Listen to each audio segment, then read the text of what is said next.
Aircraft carriers are one of the largest examples of naval force in the entire world. They're massive floating cities with the ability to carry airplanes into battlefields around the world.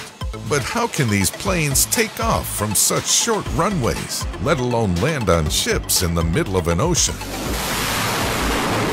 The answer lies with the aircraft catapult system used by most aircraft carriers today.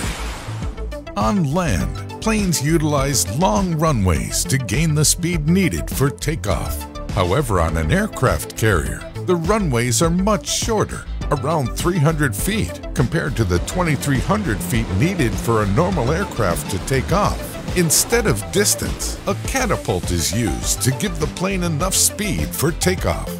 The catapult system doesn't seem like much when you see it on the deck of a ship. It looks like a line of track with a connection to the front landing gear of the plane, but it's capable of accelerating the craft from 0 to 165 knots in less than 2.5 seconds. That capability is only possible thanks to the impressive below-decks engineering of the catapult system. Before an aircraft is launched, high-pressure steam is collected in large accumulator tanks. This steam is siphoned off from the nuclear reactors aboard the ship and stored in pressurized tanks, which can be dangerous if malfunctions occur. Once the desired pressure of the accumulator tanks is reached, the valves are shut off and the catapult is ready to fire. But how exactly does a tank of steam cause a plane to accelerate at breakneck speeds? That's thanks to 2 pistons and a device that attaches to the airplane's landing gear, called a shuttle. Each catapult consists of 2 pistons that sit inside 2 long cylinders under the deck. The pistons each have a metal lug that protrudes through a gap in the flight deck where they attach to a small shuttle. This is the part of the catapult that will pull the aircraft across the deck at launch. The pistons will act like bullets when the steam is released. The plane is moved into place on the deck of the aircraft carrier, and a tow bar on the plane's nose gear is connected to the shuttle. Another bar, called the holdback, is positioned between the back of the wheel and the shuttle. At the same time, the jet blast deflector is raised behind the plane. The pistons are initially locked into place so the cylinders can build up pressure. Once the correct pressure, the aircraft is fired up to full power, held in place by the holdback bar. When the pistons are released, the force also releases the holdback, and the pressure of the steam rockets the shuttle and plane forward.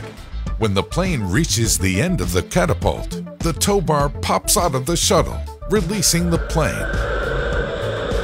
During the launch, which takes around 2 seconds, the pilot of the aircraft experiences about 4 Gs of force, which is a lot, but nothing compared to what they experience during high-speed maneuvers in flight. After the launch, the catapult needs to be reset. The 2 pistons run into a braking system, which is essentially just 2 large cylinders of water. Once the pistons are stopped, a grabber comes up behind them and pulls the shuttle back into place, thus completing the full launch cycle.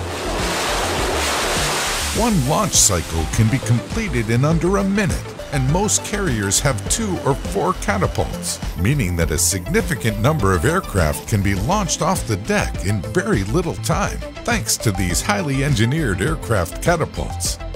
The United States is currently investigating an alternative catapult launching system called the Electromagnetic Aircraft Launch System, but it has been a source of some controversy. While the new electromagnetic system will help decrease wear on certain parts and allow for larger aircraft to be launched from carriers, it's estimated that it has a far greater probability of catastrophic failure than its battle-tested steam counterpart. If this system were to be implemented on a future carrier, it would work in a similar fashion. Rather than utilizing steam pressure and pistons to move the aircraft along, linear induction motors would be used. Coupled with electromagnets, this system would push the sled along through strong magnetism, resulting in less stress on the aircraft and less expenditure of energy. The system can also go from a cold start to launch ready in about 15 minutes compared to hours for steam catapults, and uses much less fresh water. Perhaps most importantly, the EMALS can launch pilotless drones, which are too heavy to be launched by steam. While it looks like steam is here to stay for catapult propulsion in the near future, the EMALS system is already being installed on the new Ford-class carriers and may represent the catapult propulsion system of the future.